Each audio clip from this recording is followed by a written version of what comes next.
Abra sua Bíblia aí no Evangelho de João, no capítulo 11. Essa é uma passagem que certamente você já ouviu muito e também com certeza já leu muito, estudou muito, mas hoje nós vamos de novo meditar nessa palavra, embora você com certeza já tenha ouvido muito. Evangelho de João capítulo 11, que fala a respeito de Lázaro, a morte da ressurreição de Lázaro. E nós estamos esse ano dentro de uma visão que o Senhor nos deu, que é de vivermos as promessas de Deus. Então essa é a visão que Deus nos deu, de nós vivermos as suas promessas nesse ano de 2021. Vamos orar? Curva sua cabeça, feche seus olhos. Pai, muito obrigado por mais essa oportunidade que temos de meditar na Tua Palavra. Que o Senhor possa falar conosco, Pai, por meio da Tua Palavra, essa noite, em nome de Jesus. Amém. Evangelho de João, capítulo 11, a partir do verso 1, diz assim a palavra do Senhor. Havia um homem chamado Lázaro. Ele era de Betânia, do povoado de Maria e de sua irmã Marta. E aconteceu que Lázaro ficou doente. Maria, sua irmã, era a mesma que derramara perfume sobre o Senhor e lhe enxugara os pés com os cabelos. Então as irmãs de Lázaro mandaram dizer a Jesus: Senhor, aquele a quem amas está doente. Ao ouvir isso, Jesus disse: essa doença não acabará em morte, é para a glória de Deus, para que o Filho de Deus seja glorificado por meio dela. Jesus amava Marta, a irmã dela, e Lázaro. No entanto, quando ouviu falar que Lázaro estava doente, ficou mais 2 dias onde estava. Depois disse aos seus discípulos: vamos voltar para a Judéia. Estes disseram: Mestre, há pouco os judeus tentaram apedrejar-te, e assim mesmo vai voltar para lá? Jesus respondeu: o dia não tem 12 horas? Quem anda de dia não tropeça, pois vê a luz deste mundo. Quando anda de noite tropeça, pois nele não há luz. Depois de dizer isso, prosseguiu dizendo-lhes: nosso amigo Lázaro adormeceu, mas vou até lá para acordá-lo. Seus discípulos responderam: Senhor, se ele dorme, vai melhorar. Jesus tinha falado de sua morte, mas seus discípulos pensaram que ele estava falando simplesmente do sono. Então lhes disse claramente: Lázaro morreu, e para o bem de vocês estou contente por não ter estado lá, para que vocês creiam, mas vamos até ele. Então Tomé, chamado Dídimo, disse aos outros discípulos: vamos também para morrer com ele. Ao chegar, Jesus verificou que Lázaro já estava no sepulcro havia 4 dias. Betânia distava a cerca de 3 quilômetros de Jerusalém, e muitos judeus tinham ido visitar Marta e Maria para confortá-las da perda do irmão. Quando Marta ouviu que Jesus estava chegando, foi encontrá-lo, mas Maria ficou em casa. Disse Marta a Jesus: Senhor, se estivesses aqui, meu irmão não teria morrido, mas sei que mesmo agora Deus te dará tudo o que pedires. Disse-lhe Jesus: o seu irmão vai ressuscitar. Marta respondeu: eu sei que ele vai ressuscitar na ressurreição do último dia. Disse-lhe Jesus: eu sou a ressurreição e a vida. Aquele que crê em mim, ainda que morra, viverá. E quem vive e crê em mim, não morrerá eternamente. Você crê nisso? Ela respondeu: sim, Senhor, eu tenho crido que tu és o Cristo, o Filho de Deus que devia vir ao mundo. E depois de dizer isso, foi para casa e, chamando à parte Maria, disse-lhe: o Mestre está aqui, está chamando você. Ao ouvir isso, Maria levantou-se depressa e foi ao encontro dele. Jesus ainda não tinha entrado no povoado, mas estava no lugar onde Marta o encontrara. Quando notaram que ela se levantou depressa e saiu, os judeus que estavam confortando em casa seguiram-no, supondo que ela ia ao sepulcro para lhe chorar. Chegando ao lugar onde Jesus estava, vendo, Maria prostrou-se aos seus pés e disse: Senhor, se estivesse aqui, meu irmão não teria morrido. Ao ver chorando Maria e os judeus que acompanhavam, Jesus agitou-se no espírito e perturbou-se. Onde colocaram? Perguntou ele. Vem e vê, Senhor, responderam eles. Jesus chorou. Então os judeus disseram: vejam como ele o amava. Mas alguns deles disseram: ele que abriu os olhos do cego não poderia ter impedido que este homem morresse? Jesus, outra vez profundamente comovido, foi até o sepulcro. Era uma gruta com uma pedra colocada à entrada. Tire a pedra, disse ele. Disse Marta, irmã do morto: Senhor, ele já cheira mal, pois já faz 4 dias. Disse-lhe Jesus: Não lhe falei que se você cresce, veria a glória de Deus? Então tiraram a pedra. Jesus olhou para cima e disse: Pai, eu te agradeço porque me ouviste. Eu sei que sempre me ouve, mas disse isso por causa do povo que está aqui, para que creia que tu me enviaste. Depois de dizer isso, Jesus bradou em alta voz: Lázaro, vem para fora. O morto saiu com as mãos e os pés envolvidos em faixas de linho e o rosto envolto num pano. Disse-lhe Jesus: Tire as faixas dele e deixe-no ir. Muitos dos judeus que tinham vindo visitar Maria, vendo o que Jesus fizera, creram nele. Então esse é um milagre extraordinário feito por Jesus, como a Bíblia relata. Jesus tinha essa família como uma família amada por ele. Ele amava Marta, amava Maria e amava Lázaro. Tinha uma relação íntima com eles, mas Lázaro adoeceu e morreu, né? Então é interessante que a primeira coisa que me chama a atenção, que embora tendo da parte de Jesus esse amor que ele tem por nós, embora tendo essa comunhão que essa família tinha com ele, essa intimidade que tinha com ele, nós não estamos livres de passar por adversidades. Isso não nos isenta, não nos neutraliza de passarmos por adversidade. A semelhança deles, nós podemos enfrentar as dificuldades e podemos enfrentar as adversidades. Então essa é a primeira coisa que me chama a atenção aqui. E é interessante porque esse desenrolar da história, ele vai de maneira progressiva, né, despertando a ação de Jesus. Jesus é avisado, né, da questão de Lázaro, que ele havia adoecido, mas ele não toma uma ação de imediato. A ação de Jesus se desenvolve por meio de um processo. E aí nós podemos observar que no verso 1 diz que Lázaro adoeceu. Então o texto diz: havia um homem chamado Lázaro, ele era de Betânia, do povoado de Maria e sua irmã Marta, e aconteceu que Lázaro ficou doente. Então a primeira coisa nessa história, que dá início e curso a essa história, é o adoecimento de Lázaro. Depois as irmãs mandam avisar a Jesus. Está lá no verso 3. No verso 4, Jesus declara o que ia acontecer a partir dessa enfermidade.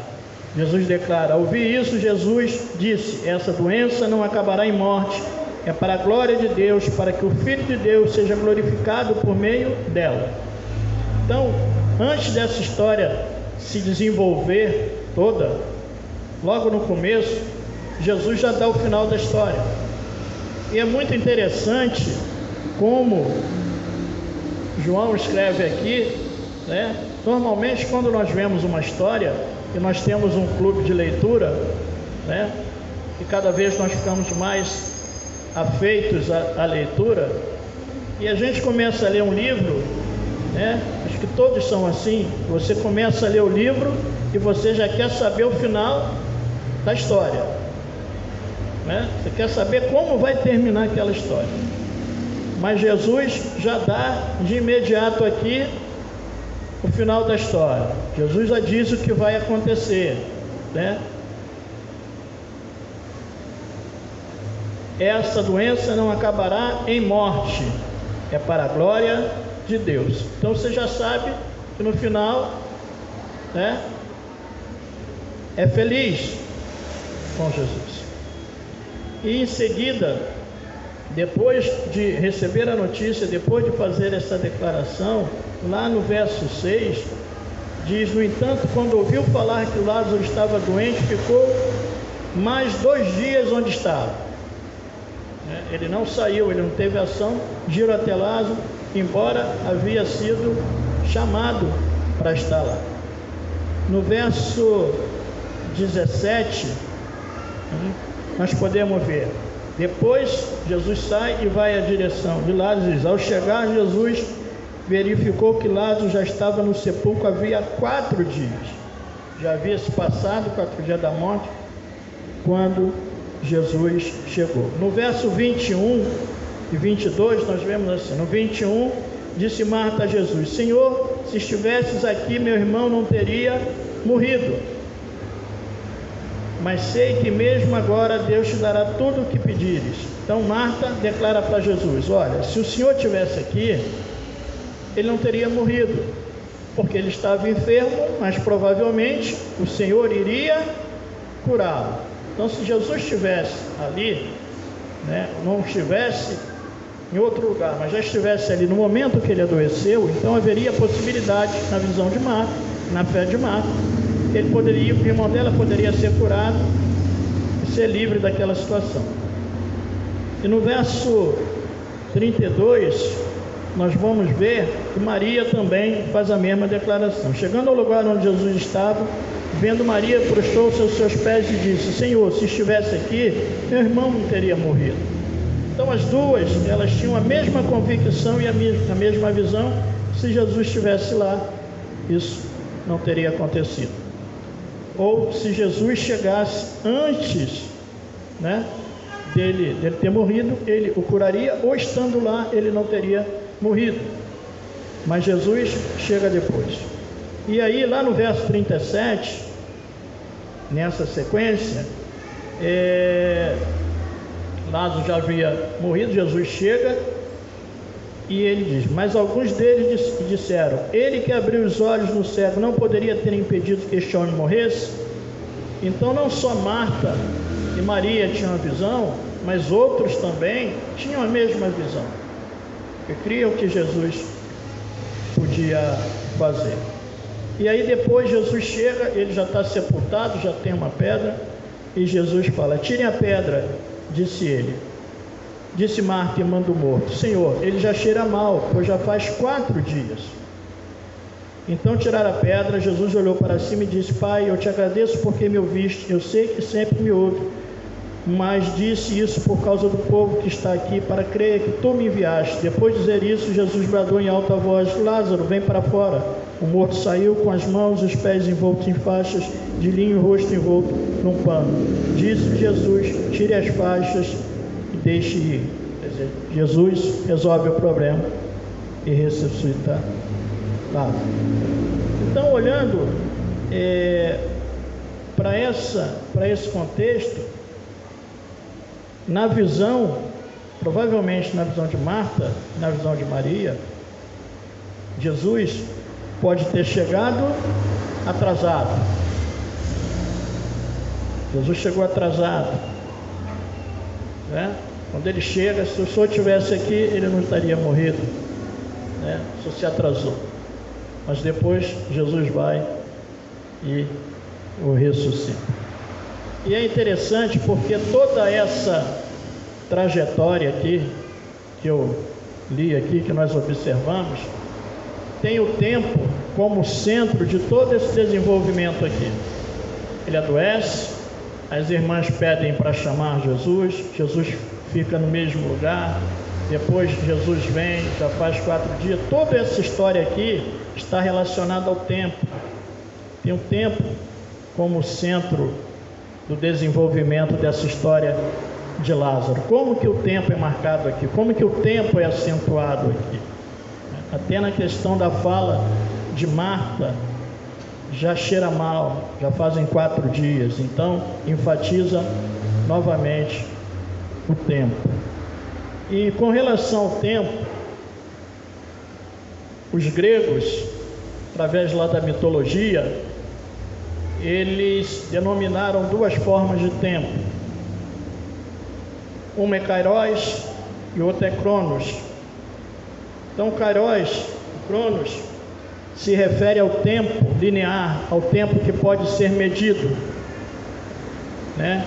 De cronos vem cronologia, que você pode medir segundos, minutos, hora, dia, semanas, meses, relativo ao tempo. E kairos se refere a um tempo próprio, a um tempo oportuno. Isso na visão dos gregos a partir da mitologia grega. Só que Salomão, lá em Eclesiastes, já fala sobre esse tempo, sobre esse kairos. Eclesiastes capítulo 3, no verso 1, Salomão vai dizer que há tempo determinado para todo propósito debaixo do céu. Então existe um tempo exato, um tempo determinado, que aí a teologia chama de tempo de Deus.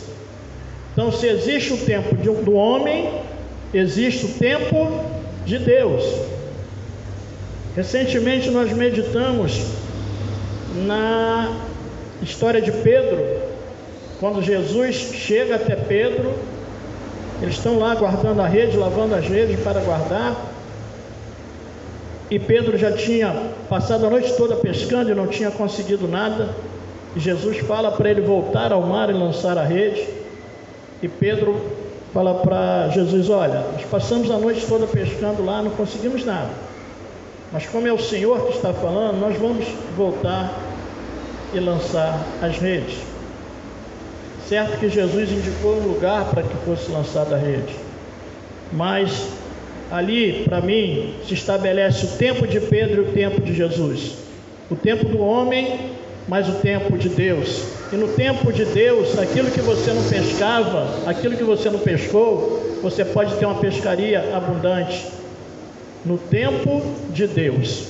Então, tem uma diferença muito grande entre o tempo do homem e o tempo de Deus, entre o seu tempo e o tempo de Deus. Muitas vezes nós queremos as coisas no nosso tempo e não temos a paciência para esperar o tempo de Deus. E nós não temos a soberania que Deus tem a respeito do tempo. Deus tem a sua soberania nesse cronos, que é o tempo oportuno, que é Ele que estabelece o tempo oportuno, mas Ele também tem o domínio sobre o cronos, que é esse tempo medido. Deus é soberano sobre o tempo. E aí, Ele é capaz de mexer no tempo para atender a necessidade dos seus. Ele pode alterar o tempo para atender a sua necessidade. Marta falou: Senhor, já passou do tempo, são 4 dias, está em decomposição, já cheira mal. Então, no tempo humano, já cheirava mal, já tinha sido perdido. Mas no tempo de Deus, aquilo que foi perdido podia ser recuperado. Então, se você perdeu algo, Deus pode recuperar. Deus pode trazer de volta aquilo que você perdeu. Porque Ele tem esse poder, essa soberania para mudar o tempo e a história. Ele é o Senhor da história, Ele é soberano sobre tudo e sobre todos. Vamos ver lá em Josué capítulo 10, que comprova isso que eu acabei de dizer para nós.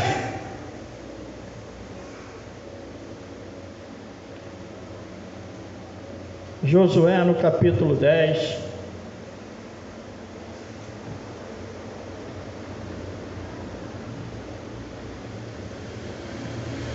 Josué capítulo 10 conta a história.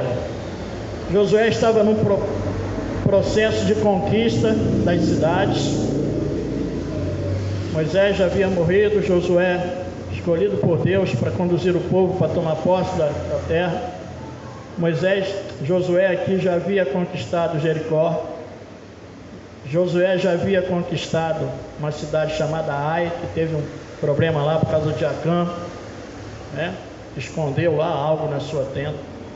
E aí tinha uma cidade lá de Gibeon, e esse povo, por conhecer a história e saber o que estava em curso, teve medo, porque sabia que a ordem era invadir e tomar tudo.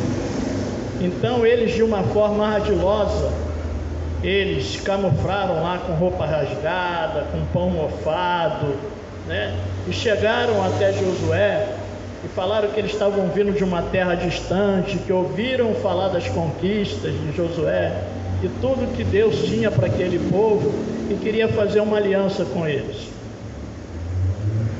Josué consultou a liderança, mas não consultou a Deus. Fez uma aliança com eles, e aquela aliança era uma aliança de proteção para aquele povo.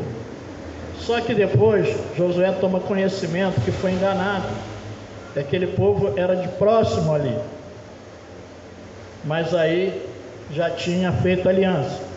E aí o que Josué faz? Josué, tudo bem, eu não posso tocar em vocês, que tem uma aliança, eu não posso destruir, mas a partir de hoje vocês vão me servir. Vocês vão cortar lenha e vão pegar água. Esse é o trabalho de vocês. Nós vamos protegê-los, mas porque vocês procederam dessa maneira, vocês vão nos pagar por serviço, com trabalho e trabalho duro. E aí, um outro povo, um outro rei, soube dessa condição que havia feito aqui, que Josué havia feito aliança com esse povo, e sabia da sequência do que iria acontecer. Aí um rei fez acordo com mais 4, se juntaram 5 reis contra Josué. Mas o que eles fizeram para obrigar, para pegar Josué? Eles foram atacar justamente aquele povo com quem Josué tinha feito uma aliança. Como Josué tinha feito aliança, eles pediram socorro a Josué. Josué não podia negar, e a aliança falava de proteção, e nós temos aprendido sobre a aliança não se quebra, então tinha que proteger. E Josué foi para lá. E aí Josué entra numa batalha ferrenha, né, com eles, e essa batalha segue. E aí acontece algo interessante em meio a essa batalha. Capítulo 10 de Josué, a partir do verso 9, diz assim: depois de uma noite inteira de marcha desde Gilgal, Josué apanhou de surpresa. O Senhor os lançou em confusão diante de Israel, que lhes impôs grandes derrotas em Gibeon. Os israelitas o perseguiram na subida para Bet-Horon, até Azeca e Megidá. Enquanto fugiam de Israel, na descida de Bet-Horon para Azeca, do céu o Senhor lançou sobre eles grandes pedras de granizo, que mataram mais gente que as espadas dos israelitas.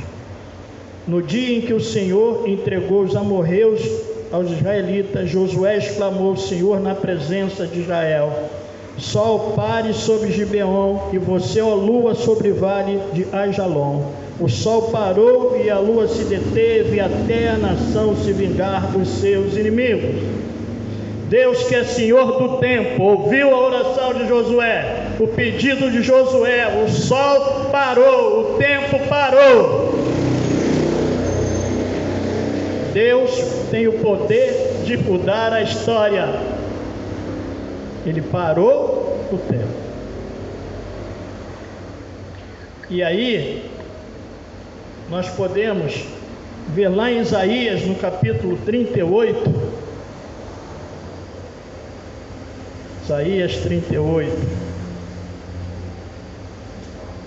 como Deus é Senhor do tempo. Isaías 38 conta a história de um rei chamado Ezequias, que havia adoecido, e aí Deus envia Isaías até esse rei, e diz assim, Isaías 38, a partir do verso 1, diz assim: naqueles dias Ezequias ficou doente à beira da morte. O profeta Isaías, filho de Amós, foi visitá-lo e lhe disse: assim diz o Senhor, põe a casa em ordem, porque você vai morrer, você não se recuperará. Ezequias virou o rosto para a parede e orou ao Senhor: lembra-te, Senhor, de como tenho te servido com fidelidade e que com devoção sincera tenho feito o que tu aprovas. Ezequias chorou amargamente. Então a palavra do Senhor veio a Isaías: vai dizer a Ezequias: assim diz o Senhor, o Deus do seu antepassado Davi, ouvi a sua oração e as suas lágrimas, acrescentarei 15 anos à sua vida, eu livrarei você e esta cidade das mãos do rei da Síria, eu defenderei esta cidade. Este é o sinal que o Senhor fará o que prometeu: farei a sombra do sol retroceder 10 graus, que ela já cobriu na escadaria de Acais, e a luz do sol retrocedeu 10 graus do que tinha avançado. Deus, que é Senhor do tempo, Ele faz parar e faz retroceder para cumprir os seus propósitos. Deus mexe com o tempo, porque Ele é Senhor do tempo. Então, mesmo que aos olhos de Marta e aos olhos de Maria, Jesus estivesse atrasado, Ele é Senhor do tempo. Deus é Senhor do tempo. E aí, nós temos que entender isso e saber que Ele tem um tempo oportuno e um tempo determinado. Ele pode acrescentar tempo, porque Ele é Senhor do tempo. Ele fez com Ezequias: vou te dar mais 15 anos de vida. Deus é maravilhoso. Deus é todo poderoso. Ele é soberano sobre tudo e sobre todos.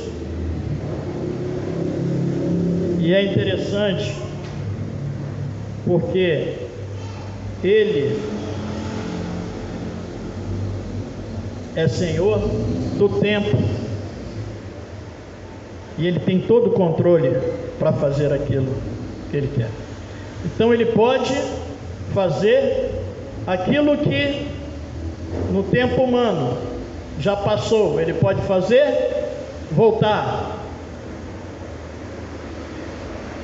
E aquilo que você pode estar passando, como foi o caso de Marta e de Maria e do Lázaro que havia falecido, aquilo que Ele pode permitir você passar, Ele pode retroceder o tempo, mas Ele tem um propósito.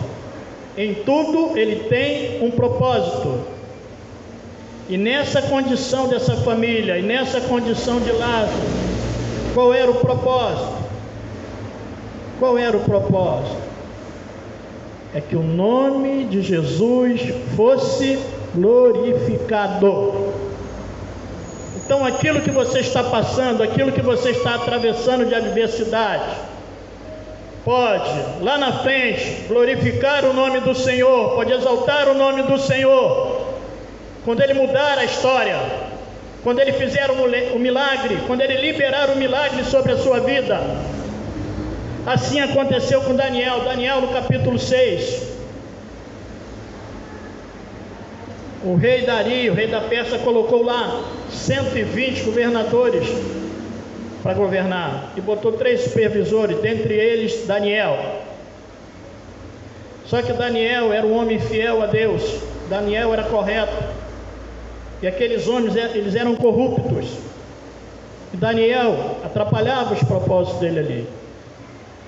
E o rei ainda intencionava colocar Daniel acima de todos eles, e aquilo causou inveja e ira àqueles homens. Eles fizeram de tudo para pegar Daniel, e como ele era uma pessoa íntegra, eles não conseguiram, eles não conseguiam pegar Daniel. Então eles criaram lá uma artimanha, para que o rei colocasse um decreto a respeito de oração, e Daniel orou. Daniel não parou de orar, e por conta disso Daniel foi parar lá na cova dos leões. Mas a Bíblia diz que aquele homem, ele intercedeu por Daniel uma noite toda, não comeu nada e intercedia por Daniel. E ao amanhecer ele sai correndo, vai lá na boca daquela cova e grita: Daniel, Daniel, acaso o Deus que você serve pôde te livrar da boca do leão? E Daniel responde: ó rei, vive para sempre, o Senhor enviou o seu anjo e fechou a boca dos leões. O rei falou: ó, tira, agora joga o resto lá. Aquilo que eles projetaram contra ele, deixa por conta deles. Mas o rei, que tinha feito um decreto, ele fez um segundo decreto. E no segundo decreto ele falava: eu decreto que em todo o meu reino, que todos os homens temam e tremam diante do Deus de Daniel, porque ele é o Deus vivo, soberano sobre tudo. O nome do Senhor foi glorificado através da vida de Daniel.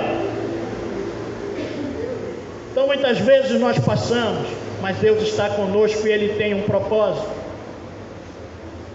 E que a semelhança da vida de Daniel, que a semelhança da vida de Lázaro, que a semelhança da vida de José, de tantos homens, o nome do Senhor possa ser glorificado na história de cada um de nós. Amém? E aí uma outra coisa que me chama a atenção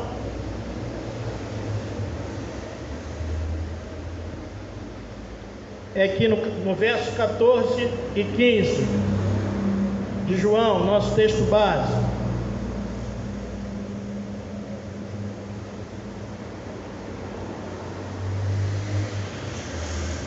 verso 14 e 15.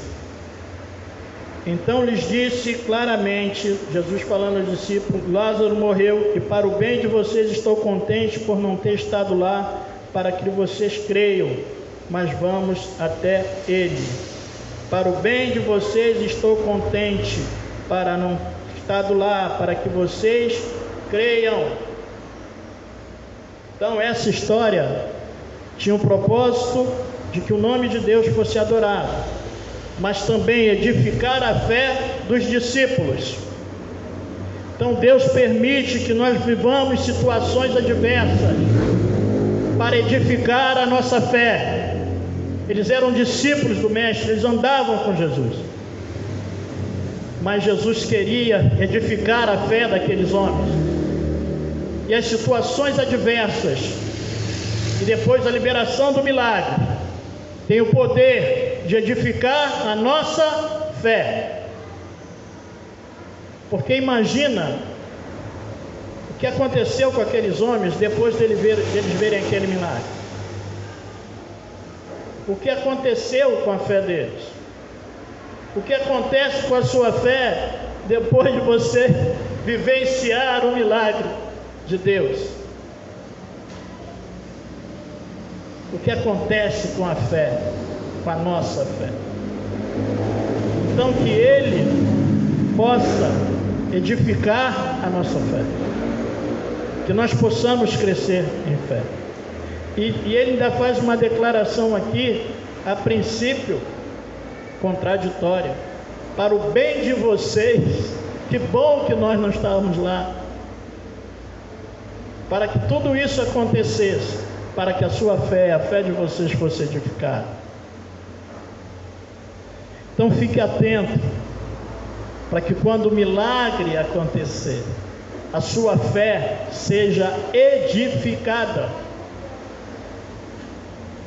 Há quanto tempo você caminha com o Mestre? Há quanto tempo você está com Jesus? Mas Ele quer que a nossa fé aumente. E até porque nesse tempo Jesus estava com eles, e eles precisavam passar por esse exercício de fé, por esse aprendizado, por essa edificação de fé, porque depois Jesus não estaria mais. Quem faria a obra? Quem faria os milagres? Seriam eles. Por meio de quem Deus faz os milagres? Por meio de quem? Por meio de quem? Jesus. Mas quem? Mas quem? Através de nós, Deus nos usa. Deus nos usa. Deus te usa. Deus me usa. Milagres ainda maiores farão. E aí é fé. Me chama a atenção nessa questão de fé a fala de Marta e de Maria. Ambas falaram a mesma coisa. Se o Senhor estivesse aqui, meu irmão não teria morrido. Fala de Marta e fala de Maria.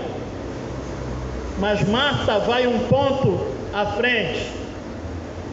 Marta fala: entretanto sei que tudo que pedires ao Pai, Ele te concederá. E Jesus falou para Marta: Marta, Marta, se creres verás a glória de Deus. Se creres verás a glória de Deus. Então, é a fé. Marta teve a mesma fala de Maria, mas ela cria que Jesus poderia fazer algo mais. Amém? E aí, no verso 39 e 40, nós vamos poder observar esse algo mais que Marta cria que Jesus podia fazer. Mesmo quando Jesus pede para tirar a pedra, manda tirar a pedra, ela fala: Senhor, já cheira mal, são 4 dias, né? Mas Jesus falou: se creres, verás a glória de Deus. Verso 39: tire a pedra, disse ele. Disse Marta, irmã do morto: Senhor, ele já cheira mal, pois já faz 4 dias. Disse-lhe Jesus: não lhe falei, se você cresce, verá a glória de Deus? E aí, Efésios 3, no capítulo 20, vai nos dizer que Deus é poderoso para fazer infinitamente mais daquilo que pedimos ou pensamos. Já cheira mal. Deus é poderoso para fazer infinitamente mais daquilo que pedimos ou pensamos. Então não importa se já tem 4 dias, se já tem 10 dias, se já cheira mal. Deus é poderoso para fazer infinitamente mais. E Marta viu infinitamente mais. É trazer à existência aquilo que se havia perdido. Então, o que é que nós aprendemos essa noite? Quais são as lições que nós aprendemos nessa noite? Deus é Senhor do tempo. Ele é soberano sobre o tempo. Existe um tempo nosso, o tempo do homem, mas existe o tempo de Deus. O momento oportuno, uma ocasião própria para todas as coisas. Essa é uma lição que aprendemos. Uma outra lição que aprendemos: aquilo que nós estamos passando, por maior que seja a adversidade, pode ser permitido por Deus, para a glória do nome dEle. Amém?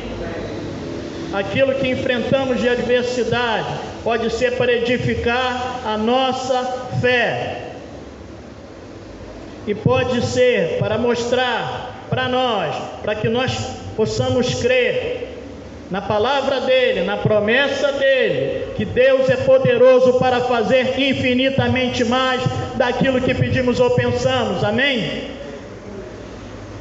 Então, que nós possamos tomar posse dessa palavra, que nós possamos crer e que a glória de Deus se manifeste, que o nome de Deus seja louvado e glorificado através daquilo que Ele fizer na minha história e na sua história. Amém? Vamos nos colocar em pé.